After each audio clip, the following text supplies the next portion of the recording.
This is a demo of the rfm12b driver. The whiteboard here is a small adapter that I made to connect the RF module to a Beaglebone, but there are no components beside the module itself. The test setup is an Arduino compatible JeeNode to the left and the Beaglebone to the right. So I've already checked out the repository on the Beaglebone and will now type make to build the kernel module. There are some hints on how to prepare your Beaglebone or Raspberry Pi to build kernel modules in the README file on GitHub, but it's pretty much a straightforward process. Next I'll go into the examples folder and run make there too to build the example programs, which will mainly just demonstrate the basic functionality of the driver.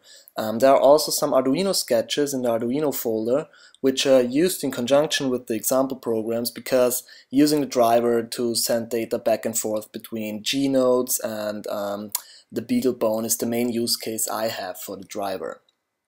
I'm now inserting the module that I just built into the kernel and check the kernel output if the module was loaded successfully. And as you can see, the driver added a character device, which will be the RF module, and was loaded successfully. Next thing I'll do is run an example program. I'll use the read example, which will simply receive packets on the RF module. So the JeeNode that I have here has two LEDs on it. The left one, the green one, will blink when it sends data. The right one, red one, will blink when it receives data. So I'll upload the example Arduino sketch to the JeeNode now, which will then simply send a packet of random data every second, which I hope to receive on the Beaglebone. So this is how the JeeNode looks now. It blinks the green LED, which means it's sending data packets out. And now I'll start the example read program on the Beaglebone, and here I'm receiving the data that is dispatched by the JeeNode. It's just 10 bytes data each of consecutive numbers. That's how the example works. So I'll quit it, it'll print some statistics, and next up I'll try the other way around. I'll now send data from the Beaglebone and receive it on the JeeNode, for which I'll upload another sketch that's also included in the repository. And once this is uploaded, I'll start the rfm12b send or write example on the Beaglebone, which I'm doing right now. And now we're sending same type of data to the JeeNode, and now the red LED is blinking, which means it's receiving the data. There is another example sketch for the JeeNode, which will both send and receive data packets. And this will work in conjunction with the echo example on the Beaglebone, which will simply echo every packet that it receives.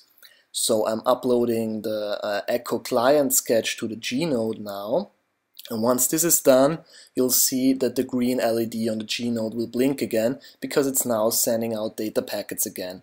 But the red light is not on as of yet because there is no data coming back.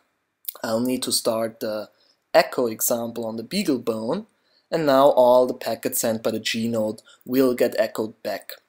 So both LEDs are blinking nearly simultaneously now. The red one is a little bit late sometimes because it's actually receiving the echoed packet that it sent out earlier.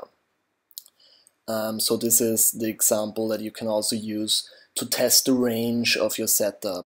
So the final example will be the Beaglebone talking to a Raspberry Pi. I don't have a fancy adapter board for the Raspberry Pi, which is why I connected the RF module with wires.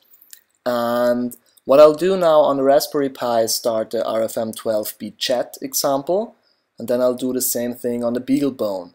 They need to have the same transceiver settings, but I've made sure that it's configured correctly. So now I'm going back to the Raspberry Pi and type hi from Pi and hit enter to send it, and it's received on the Beaglebone. And now I'll send a hi back from the Beaglebone, which will hopefully be received by the Raspberry Pi, and yeah, there it is. So sending data packets on the RF module is not a reliable process. They can get lost, but typically it's pretty reliable. This is all on GitHub, so you can use it in your own projects.